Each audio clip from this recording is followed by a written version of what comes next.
మారు మనసు పొందుటకు నేను దానికి సమయం ఇచ్చింది. ఎంత మంచి దేవుడు అండి బాబు. మన దేవుడు చూస్తుంటే అప్పుడప్పుడు అనిపిస్తే ఎంత పిచ్చాను ఆయన నీకు మా మీద అనిపించి. ఎందుకు ఇలాంటి యెజబేలు కూడా మారు మనసు పొందాలని కోరుకుంటున్నాడు అంటే దేవుడు చూడండి ఎంత మంచివాడు ఆయన. ఇటు యెజబేలు కూడా మారు మనసు పొందాలని కోరుకుంటున్నాడు ఆయన.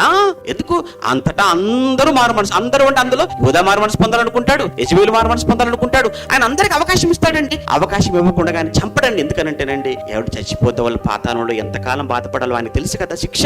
అందరికీ అవకాశం ఇస్తాడండి ఆయన. ఎంత క్రూరుడైనా ఎవడి మనిషి అనేవాడు ఉంటాడు పాత నిబంధనలో. ఎవరు హిజ్కియా కొడుకు రాజు, మనిషి రాజు. వాడు ఎంత భయంకరుడు తెలుసా అండి, చాలా క్రూరుడు. చరిత్ర చెప్పే ఒక విషయం ఏంటంటే యేషయ్య గారిని కూడా రెండు ముద్దులు నరికే ముద్దుల మధ్య యేషయ్య గారిని కట్టించేసి రంపములతో కోయించేసి, రంపములతో కోయబడిన ఎప్పుడు పత్రికలు మనం చదువుకోవడం చూసారా. అదెవడు కాదు వాడే అని చరిత్ర చెప్తుంది. బైబిల్లో లేదు కానీ మనకు ఆ సంగతి. అయితే అలాంటి మనిషి కూడా పట్టుబడిన తర్వాత జైల్లో ఉంటుండగా దేవుడికి మొరపెట్టి పశ్చాత్తాపడ్డాడు. అప్పుడు దేవుడు ఏం చేశాడు తెలుసావండి,